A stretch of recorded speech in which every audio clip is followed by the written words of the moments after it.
Quelles sont les répercussions pour les facteurs et les factrices des multiples réorganisations de la Poste? C'est à cette question, et bien d'autres, que nous allons répondre aujourd'hui avec Nicolas Jounin, sociologue et auteur du livre Le cachet de la Poste, paru en 2021 aux éditions La Découverte.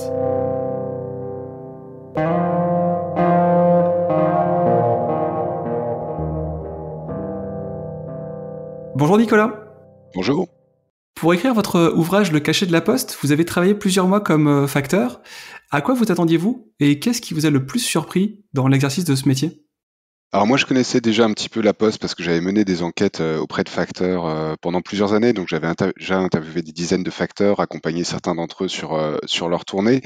Mais j'étais beaucoup intervenu auprès de facteurs qui étaient dans l'attente ou juste en amont d'une réorganisation de ce qu'on va discuter après, ces rallongements de tournée, etc. Donc j'avais une idée de la manière dont ça pouvait alourdir la charge de travail. Il se trouve qu'en travaillant moi-même comme facteur, je l'ai vécu puisque j'ai eu la chance, avec beaucoup de guillemets, de vivre une réorganisation, donc un rallongement notamment de ma propre tournée. Et donc c'est vrai que je m'y attendais et en même temps j'ai quand même été surpris par la dureté que ça impliquait, la manière dont ça fait perdre des repères, dont ça déboussole non seulement moi-même mais tout un tas de gens autour de moi qui avaient du mal du coup à faire leur tournée, qui avaient du mal à faire à faire leurs horaires. Donc ça c'était assez on va dire pas forcément surprenant mais saisissant. Après, moi, je l'ai vécu pendant quelques semaines et j'ai vécu une réorganisation et il faut compléter ça par des entretiens un peu plus au long cours avec des agents, des facteurs et des factrices pour bien comprendre sur la durée aussi, sur plusieurs années, parce que moi, j'ai vécu une réorganisation, mais eux en ont généralement vécu plusieurs dès lors qu'ils ont une ancienneté de plusieurs années, puisque l'objectif de la Poste est de mettre en œuvre ces réorganisations tous les 2 ans. Donc, c'est cette nécessité de se remettre à jour tous les 2 ans, d'avoir à nouveau une charge de travail qui s'allonge, de trouver ses repères progressivement plusieurs mois ou 1 ou 2 ans après une réorganisation et de replonger à nouveau dedans. Donc c'est un peu ce cycle perpétuel aussi qu'on découvre là, non plus en faisant une expérience de quelques semaines, mais en allant interviewer plus longuement des facteurs. D'ailleurs, vous parlez de réorganisation et c'est un petit peu l'élément central de votre ouvrage. Et vous expliquez que ces réorganisations ont lieu toutes les 18 à 24 mois. Qu'est-ce qui explique cette temporalité-là? Alors, c'est une frénésie dont la Poste, enfin qui a saisi la Poste, disons, au milieu des années 2000, à partir de 2005 en gros, et qui est liée à un problème économique auquel la Poste fait face, qui est que les volumes de courrier ont commencé à diminuer, ne cessent de diminuer depuis. De courrier du moins ordinaire, c'est pas forcément le cas des lettres recommandées, c'est pas forcément le cas des colis, mais ça a conduit à une baisse de recettes très importante pour la Poste, qui n'était pas forcément très très bien anticipée parce que la Poste avait eu le précédent du téléphone qui avait été généralisé dans les années 1970 où on avait eu très peur que ça accompagnerait une baisse du courrier et en réalité les volumes de courrier ont continué à ce moment-là à augmenter et donc du coup dans les premiers développements d'internet, fort de cette expérience mais un peu trompé par cette expérience, les dirigeants de la Poste ont cru que Internet créerait de nouveaux usages, mais qui ne viendraient pas forcément concurrencer la lettre. Évidemment, c'est l'inverse qui s'est passé, puisqu'on a assisté à ce qu'on appelle assez improprement la dématérialisation des échanges, c'est-à-dire qu'en fait, ça passe par d'autres circuits matériels, des circuits électroniques, nos terminaux d'ordinateur ou de téléphone. Donc tout ça crée aussi de la pollution et tout un tas de problèmes très matériels, mais ça a fait que du coup, le courrier papier a eu une perte importante n'avait plus le vent en poupe. Et du coup, pour la Poste a essayé de courir à travers derrière cette baisse de recettes en accroissant la productivité, en augmentant aussi le tarif du timbre qui a augmenté beaucoup plus vite que l'inflation sur les autres produits, en réduisant le travail humain, notamment sur les opérations de tri, en mécanisant le plus possible, en essayant de limiter les déplacements des facteurs. On en a eu encore vent très récemment, là au début de l'année, il y a eu une espèce de panique médiatique qui s'est emparée autour du fait qu'il pourrait y avoir seulement un passage du facteur une journée sur deux. Et puis la Poste du coup cherche à faire face à ce problème économique en intensifiant le travail des facteurs à travers justement ces réorganisations périodiques, conçues initialement pour être tous les 18 mois, et à partir de 2012, et une première alerte sociale assez forte, tous les 24 mois. Ok. Donc je comprends bien on va dire ce qui motive cette réorganisation, c'est-à-dire ce que vous évoquez, hein, la baisse du trafic du courrier, même s'il y a une recrudescence du trafic de colis. Mais j'ai du mal à comprendre pourquoi c'est ce chiffre 18 ou 24 mois. Je pense s'il pouvait aller plus vite, il chercherait à, à aller plus vite. Ok. Il y a des limites un petit peu pratiques. Ce qu'il faut comprendre, la toile de fond, c'est que d'un côté, on a des volumes de lettres qui diminuent, et donc la direction de la Poste va en tirer argument pour dire, bah, c'est normal que si on a 15, 20, 30% de courrier en moins, il faut diminuer de 15, 20, 30% la force de travail qui va avec, parce qu'il y a besoin de moins de travail puisqu'il y a moins de courrier à distribuer. Sauf que cet argument est fallacieux, parce que parallèlement à la baisse du courrier, on a donc une augmentation d'autres correspondances, notamment les colis, comme vous l'avez signalé, mais aussi une augmentation très importante du nombre de boîtes aux lettres, du nombre de destinataires, tout simplement parce que la population continue à augmenter, des logements supplémentaires continuent à se construire, donc il y a davantage de boîtes aux lettres à desservir. Et là, il faut bien comprendre comment est construit le marché postal par rapport à d'autres marchés de réseau, comme le téléphone ou comme Internet. On paye pour recevoir un flux téléphonique ou pour recevoir un flux Internet, mais on ne paye pas pour recevoir un flux postal. On ne paye pas pour avoir sa boîte aux lettres et recevoir du courrier dedans. C'est un héritage de la manière dont la Poste s'est construite au 19e siècle. Et donc, d'une certaine manière, le fait que le nombre de boîtes aux lettres augmente, ça veut dire que la production de la Poste, elle augmente. Mais comme cette production, elle n'est pas valorisable, elle se traduit pas par de la monnaie sonnante et trébuchante, c'est un problème pour la Poste. Et c'est d'autant plus un problème que du coup, vous avez peut-être une lettre à remettre à une personne alors qu'il y a quelques années, on lui en remettrait 3 par jour. Mais il faut toujours se rendre chez cette personne, il faut toujours parcourir les routes pour aller jusqu'à cette personne. Donc il y a un ensemble de coûts qui demeurent, qui sont des coûts fixes, notamment les coûts de déplacement du facteur pour aller depuis l'endroit où il a trié sa tournée jusque là où se trouvent les destinataires, qui ne peuvent pas être retirés. Donc, en fait, en réalité, la productivité, elle est appelée à baisser. Donc, la Poste cherche à récupérer le plus vite possible cette productivité. Donc elle le fait à travers des réorganisations qui consistent à réduire le nombre de tournées, donc réduire le nombre de facteurs qui sont nécessaires, puisque grosso modo une tournée égale un facteur à peu près, euh, et à allonger du coup les tournées qui restent, puisqu'on continue à aller distribuer bien sûr du courrier partout en France. Donc le nombre de tournées diminue, le nombre de destinataires sur chaque tournée augmente, et ça fait une charge de travail supplémentaire pour les facteurs. Pour faire ça, il faut recalculer les durées supposées ou théoriques des tournées, à la fois avant la réorganisation et puis après la réorganisation sur les futures tournées qu'on veut refabriquer. Et ça prend du temps.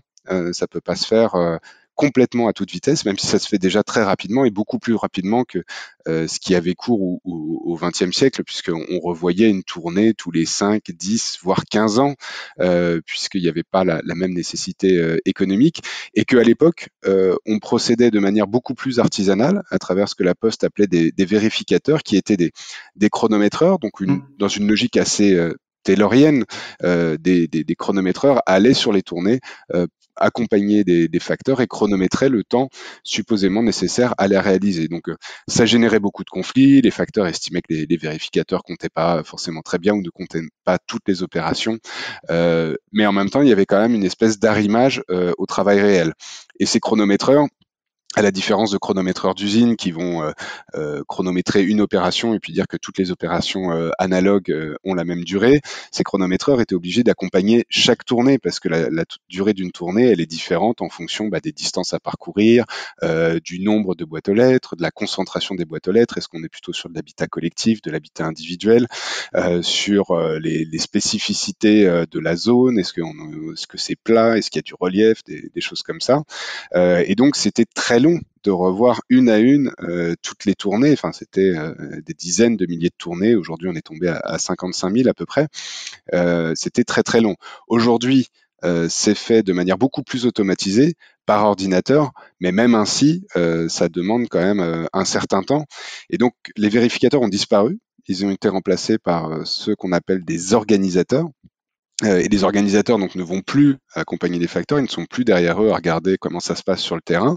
Ils ont un ordinateur qui agence un certain nombre de paramètres, des distances, des durées, des volumes de courrier, et qui en déduisent des durées pour les tourner. Et un organisateur, eh ben, il va commencer par faire la réorganisation de tel centre de courrier qui dessert telle et telle ville. Et puis une fois qu'il a fini, ça va lui prendre un mois et demi, 2 mois, 3 mois. Il va passer à une autre réorganisation et ainsi de suite. Et puis il va revenir à la première 2 ans plus tard. Mais tout ça prend un certain temps. Alors, quand je disais c'est une réorganisation tous les 24 mois, c'était un peu le modèle de la Poste jusqu'à très très très récemment, et en tout cas jusqu'à l'apparition du livre. On voit de plus en plus se développer une volonté de faire des réorganisations presque en continu, en réduisant progressivement le nombre de tournées au fur et à mesure que les volumes de courrier continuent à diminuer. Et comment les facteurs et même les usagers vivent-ils ces réorganisations? Alors, du côté des facteurs, je ne connais pas beaucoup de facteurs et de factrices qui s'en réjouissent. Parce que, c'est ce que je disais, ça contribue toujours à un allongement de la durée de la tournée et donc à un allongement de la journée de travail. Dans le meilleur des cas, euh, dans la théorie de la Poste, elle va dire que votre tournée actuelle, elle faisait peut-être 7 heures, elle représentait 7 heures de travail par jour il y a quelques années, mais que du fait de la diminution des volumes de courrier, elle ne représente plus aujourd'hui que 5 heures ou 4h30 et que donc il faut vous rajouter des nouvelles rues, des nouveaux destinataires, des nouvelles boîtes aux lettres pour revenir au niveau des 7 heures de travail.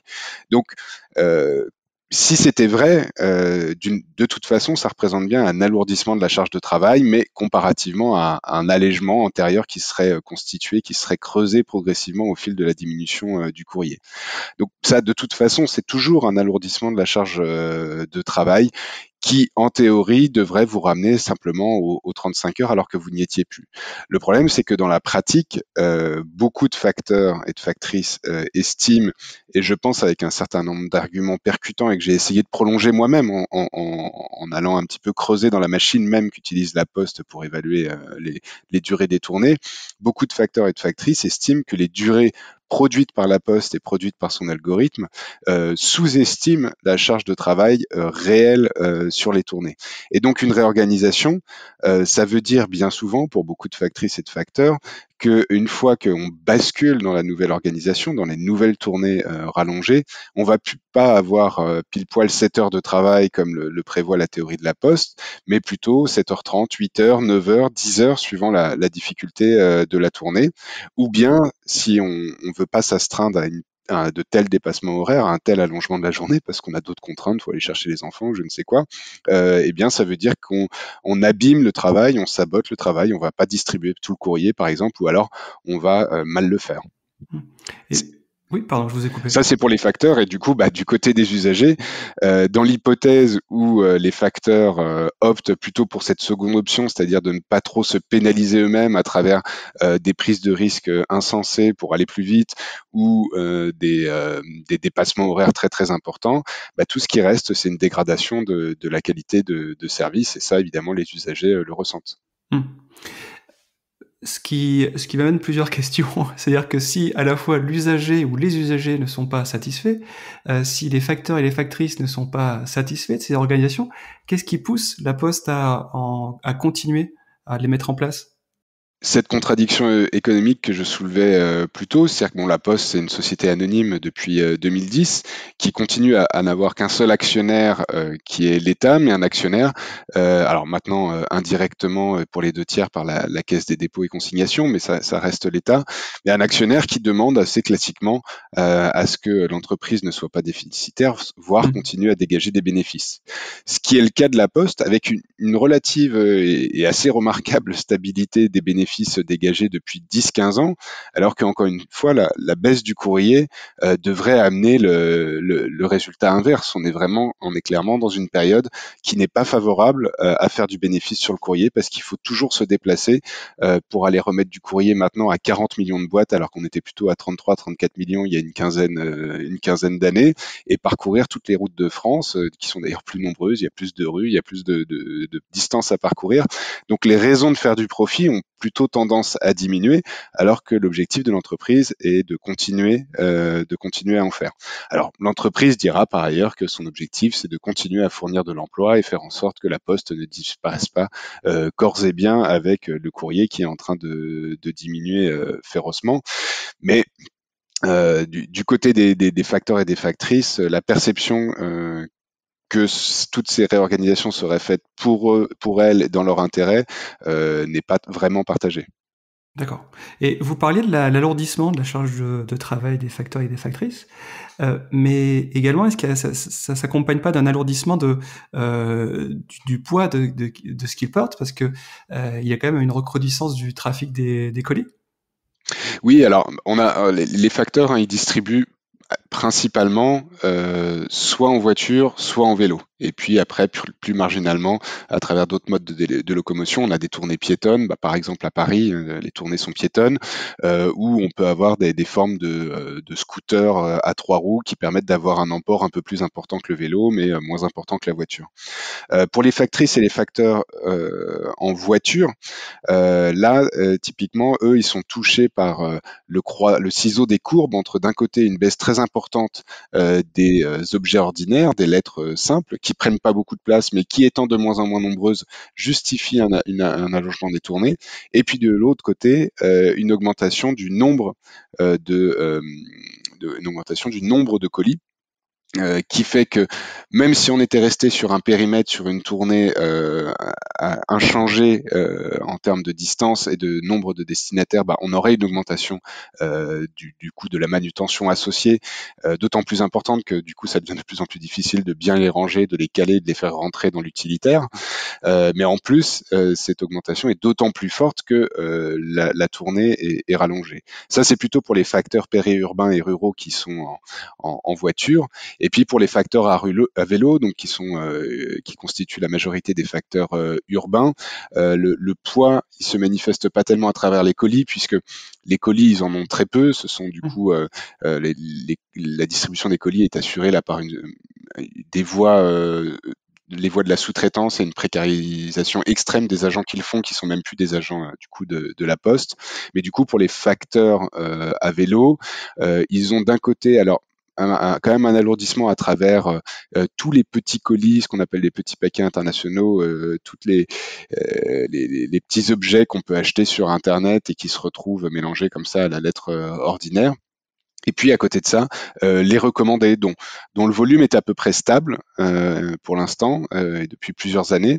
Donc c'est pareil, vous avez de plus en plus de recommandés sur une tournée puisque les tournées s'allongent au nom du fait que le volume des courriers ordinaires diminue. Et les recommandés, si vous et moi payons plus cher pour que notre courrier soit recommandé, c'est éventuellement pour avoir un accusé de réception, mais c'est aussi pour avoir plus de sécurité autour de la distribution de ce courrier. Ce qui veut dire qu'un facteur à vélo, une lettre ordinaire, il va l'abandonner dans son vélo le temps qu'il va aller dans un hall d'immeuble distribuer des lettres. Par contre, le courrier recommandé, il est supposé l'avoir toujours dans sa sacoche en bandoulière. Et donc cette sacoche, elle s'alourdit, elle creuse des épaules. J'ai moi-même expérimenté le fait d'avoir mal au dos à cause de ces sacoches et je pense que c'est le lot de beaucoup de factrices et de facteurs à vélo. Et d'ailleurs, vous partagez dans votre ouvrage plusieurs mots issus du jargon du métier de facteur, comme par exemple les tournées propres, les tournées sales, le courrier tué, la tournée enfoncée, etc. Pouvez-vous nous expliquer quelques-uns de ces mots et nous dire ce qu'ils nous apprennent du métier de facteur et de factrice ? Oui, alors bon, tous les métiers ont leur langage technique ou paratechnique propre. C'est-à-dire que, par exemple, dire qu'on va tuer du courrier, ça peut sembler de l'extérieur un peu bizarre comme terme, mais c'est un terme, je ne sais pas s'il était consacré au départ, mais en tout cas, c'est un terme indigène que tout le monde comprend, qui consiste à dire que c'est du courrier qui ne peut pas être distribué parce que le destinataire n'habite plus à l'adresse indiquée ou on ne le trouve pas pour une raison ou pour une autre, et donc on le renvoie à l'expéditeur. Il a été tué. Ça, c'est du langage courant, ordinaire, et qui n'a pas vraiment de charge affective. Mais effectivement, il y a tout un vocabulaire autour de la saleté ou de la propreté qui là engage un peu plus l'affectivité, on va dire, des facteurs. D'une part, on va parler de propreté ou de saleté pour parler, par exemple, des boîtes aux lettres. Je fais la distinction dans mon livre entre, sur les tournées que je distribuais, des boîtes aux lettres de la cité où je distribuais le courrier qui avaient été soigneusement mises au propre par l'office HLM, donc avec une uniformisation de la manière dont les noms sont présentés sur des plaques noires écrits en lettres dorées. C'est assez facile à lire, la typographie est partout la même, il n'y a pas de difficulté particulière, ce qui s'oppose à des batteries de boîtes aux lettres qui seraient beaucoup plus sales au sens, et donc là on va être plutôt dans des copropriétés dégradées par exemple, où on va avoir des choses écrites au stylo, de manière manuscrite, assez maladroit, qui vont se rajouter les uns les autres, qui vont rendre les choses un peu illisibles avec des boîtes qui éventuellement sont abîmées. Ça c'est pareil, c'est un petit peu une distinction qui est courante pour distinguer un peu les quartiers auxquels on a affaire. Et au fond, ces choses-là, c'est des distinctions qui sont structurantes pour le métier de facteur, mais sur lesquelles la Poste a peu de maîtrise, hein, puisque la boîte aux lettres, c'est quand même quasiment de l'ordre de l'intimité du destinataire privé, et la Poste n'a pas vraiment le moyen de changer ça. Mais dans le cadre d'une réorganisation, et en particulier de celle que j'avais observée, ça prenait une tonalité nouvelle quand on parlait de tournées propres ou sales.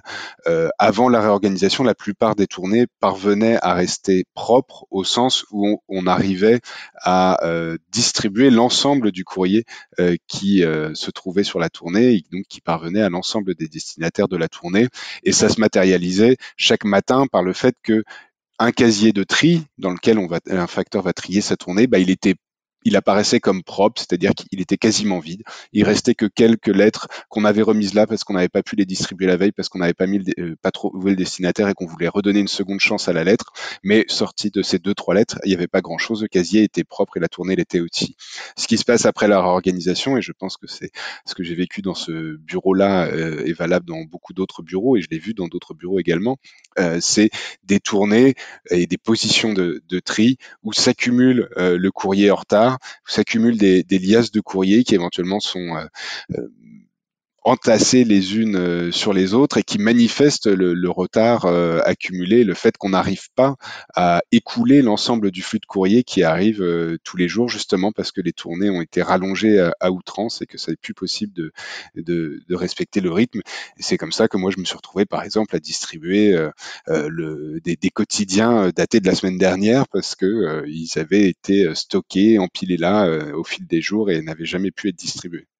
Votre ouvrage témoigne de la différence entre le travail prescrit et le travail réel, c'est-à-dire entre ce que l'on demande aux facteurs de faire et ce qu'ils peuvent réellement effectuer. Pouvez-vous nous partager des exemples concrets de cette différence? Mmh.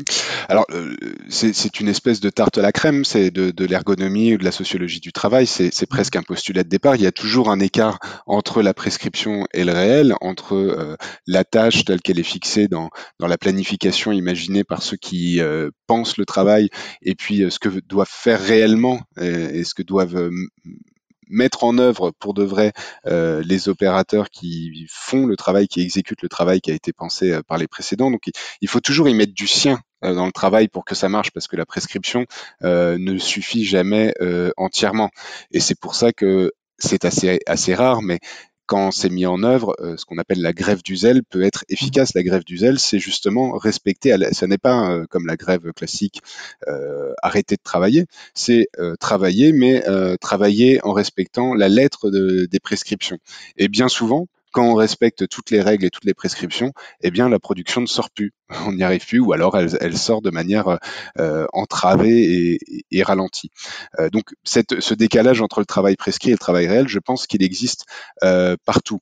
Là, pour les facteurs, ça se manifeste de différentes manières, et ça se manifeste, ce qui fait que ça m'a plus particulièrement intéressé d'étudier les facteurs que d'autres métiers, c'est que je pense que ça se manifeste de manière abyssale, ce décalage. Il est croissant, il est de plus en plus important. Alors, les manifestations, ça peut être, par exemple, ce que j'évoquais tout à l'heure, le dépassement horaire. Il est prévu que la tournée, on la fasse en 7 heures, et puis en réalité, on va la faire en 9 heures. Ce qui peut représenter un coût pour la Poste, dans l'hypothèse où elle respecte ses obligations, qui est de payer les heures supplémentaires, mais ce qui, dans un certain nombre de cas, en réalité, est un manque à gagner uniquement pour le facteur ou la factrice, parce que ces heures supplémentaires vont pas être enregistrées pour soit des difficultés pratiques, qu'il n'y a pas de dispositif prévu pour enregistrer ces heures supplémentaires, soit parce qu'on va opposer au facteur que peut-être que s'il a dépassé, qu'il a mis 2 heures de plus que ce qui est prévu, c'est parce que le problème, c'est lui et qu'il est un peu lent. Donc on va culpabiliser la factrice ou le facteur pour le dissuader de se faire enregistrer ses heures supplémentaires. Donc le décalage entre le prescrit et le réel, il est déjà au niveau tout simplement du rythme de travail. Et puis ensuite, il va y avoir un décalage croissant entre le travail prescrit et le travail réel, entre les procédures prévues pour la distribution du courrier et ce que font effectivement les facteurs, parce que ceux-ci essayent malgré tout de rentrer dans les durées prévues par la Poste pour les tournées et font ce qui est nécessaire pour y arriver, c'est-à-dire qu'ils cessent de respecter un certain nombre de prescriptions. Moi, quand je dis que je travaille sur la Poste ou que j'écris sur la Poste, ce que beaucoup de personnes qui ont uniquement un rapport d'usager à la Poste me disent moi j'attendais le facteur chez moi, j'étais chez moi et quand j'ai ouvert ma boîte aux lettres, j'ai retrouvé un avis de passage où il disait que j'étais absent alors que j'étais chez moi, il a pas sonné alors que j'avais un recommandé, j'ai été obligé d'aller chercher mon recommandé au bureau de poste. C'est extrêmement courant, c'est effectivement un écart vis-à-vis du travail prescrit, puisque normalement il faudrait toujours sonner chez l'usager quand on a chez le destinataire quand on a un recommandé pour lui. C'est ne pas le faire, glisser un avis de passage plutôt que de sonner, c'est gagner quelques dizaines de secondes, quelques minutes et donc essayer de rentrer un peu plus à l'heure, de rentrer un peu plus dans le carcan horaire qui a été fixé par la Poste. Un autre décalage entre le prescrit et le réel, c'est entre un prescrit qui s'impose à tous, au demeurant, mais qui s'impose notamment aux facteurs et aux factrices puisqu'ils sont sur les routes, c'est le code de la route.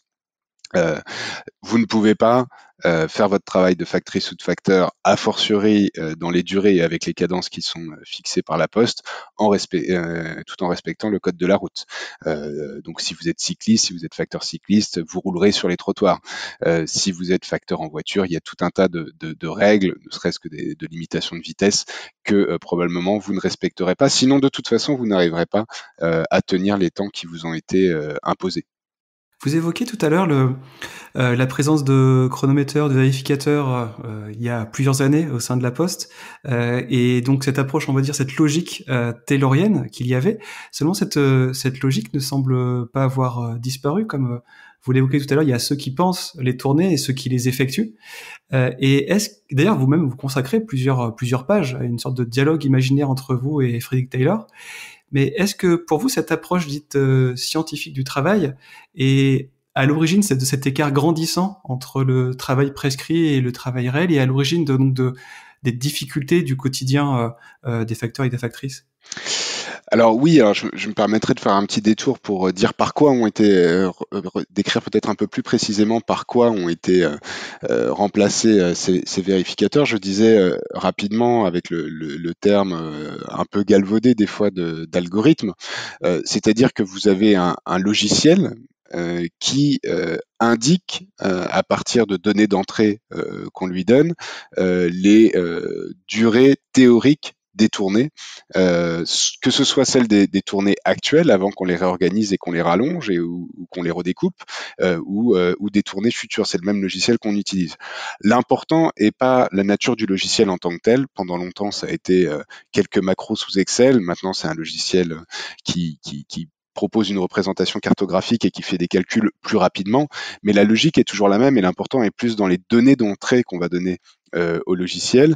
Il y a d'une part une estimation du nombre de boîtes aux lettres, donc un recensement des distances et des boîtes aux lettres qui peut être incomplet pour diverses raisons et les directions de la Poste se plaisent généralement à en renvoyer la responsabilité aux factrices et aux facteurs qui auraient mal recensé les éléments de leur tournée sans forcément d'ailleurs leur donner du temps pour bien les recenser. Il y a ensuite des volumes de trafic qui sont comptés, qui sont estimés. Il y a d'un côté des comptages, mais c'est forcément aussi des estimations, donc qui peuvent être et parfois des estimations fondées sur le futur, donc qui peuvent être déjouées ou fausses. Et puis la dernière chose sur laquelle on ne pourrait pas avoir des durées, convertir ces volumes, ces distances, ces nombres de boîtes aux lettres en durée, il nous faut des cadences. Et ça a été un combat très important pendant une quinzaine d'années de savoir comment la Poste avait fixé ses cadences. Quand je dis un combat, c'est parce que c'était justement, comme c'est un enjeu quand même vraiment crucial pour les factrices et les facteurs, un certain nombre de leurs représentants du personnel dans les comités d'hygiène, sécurité et conditions de travail avaient interpellé les directions de la Poste en disant mais comment vous avez fait vos cadences? Qu'est-ce que vous avez mis dedans? C'était quoi? C'était des chronométrages? Ça a été fait quand? Puis comment, quand on fait des chronométrages, on a forcément des données disparates parce que tous les facteurs vont pas au même rythme. Comment vous avez unifié tout ça dans des cadences univoques? Et la Poste, pendant longtemps, n'a pas voulu répondre jusqu'à ce qu'elle y soit contrainte par des décisions de justice. Et elle a dû, du coup, à cette occasion, confesser qu'elle avait perdu les documents qui justifiait la manière dont elle avait confectionné ses cadences. Donc on avait d'un côté un discours qui prétendait effectivement à la science, et alors qu'on avait juste une sophistication technique, mais il n'y avait rien qui permettait de prétendre à de la science. Effectivement, voilà, on a des calculs, mais qui sont des additions et des multiplications. Hein, c'est dans la boîte noire d'un logiciel, mais c'est pas, les opérations sont pas plus compliquées que celles-là, mais qui étaient fondées sur des données d'entrée dont on avait perdu le registre de conception. Et donc, si on peut se mettre d'accord au moins sur une chose à propos de ce que c'est la science, c'est que les résultats qu'on produit, ils sont valides parce qu'on a gardé la trace des opérations qui ont permis de les produire. Et ça avait été perdu. Alors depuis, la Poste a refait ses normes et cadences et il y aurait beaucoup à dire sur la manière dont elle les a refaites. Mais en tout cas, on est toujours dans cette même logique et davantage encore qu'à l'époque où on avait des vérificateurs qui étaient des chronométreurs mandatés par la direction, certes, mais avec quand même une certaine arrimage au terrain parce qu'ils accompagnaient le facteur. Et d'ailleurs, ça a créé beaucoup de défiance de la part des facteurs qui pensaient qu'on épargnait du temps sur leur dos, mais aussi de la part des directions qui estimaient que les vérificateurs étaient trop proches et des facteurs étaient trop complaisants avec eux. Là, avec le logiciel, l'idée est d'avoir une mesure uniforme et supposément objective. Et donc, on renforce, en se passant des chronométreurs qu'on identifie habituellement à la posture taylorienne, on renforce en réalité cette posture taylorienne, c'est-à-dire de se cacher derrière une mesure prétendument objective pour prescrire le travail.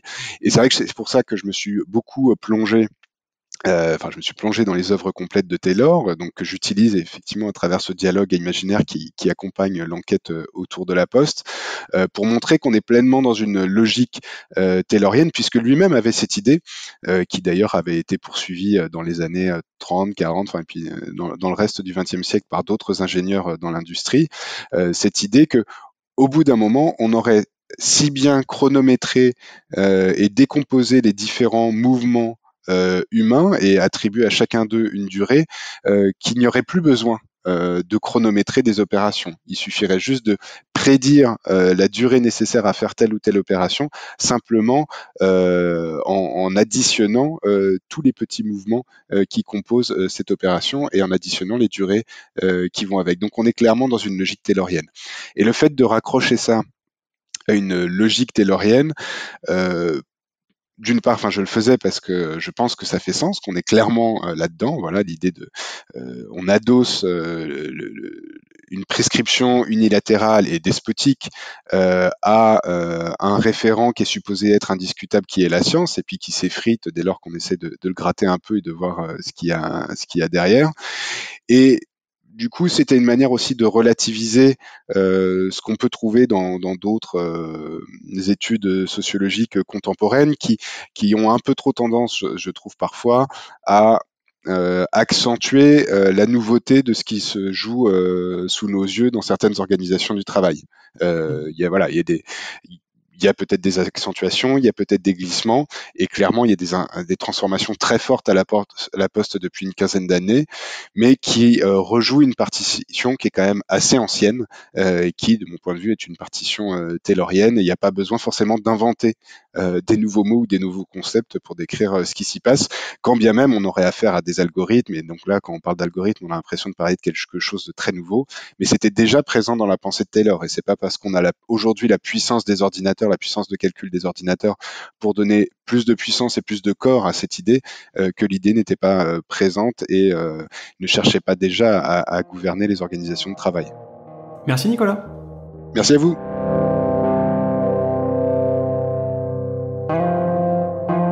C'est sur ces mots que se termine notre épisode consacré aux évolutions récentes du métier de facteur. J'en profite pour vous inviter à lire l'excellent ouvrage de Nicolas Jounin intitulé Le cachet de la Poste, paru en 2021 aux éditions La Découverte. Si vous avez aimé cet épisode, pensez à nous suivre sur Twitter, LinkedIn et Instagram, et à vous rendre sur 0,org afin de découvrir nos précédents invités ou encore afin de vous inscrire à notre newsletter. Merci et à très bientôt.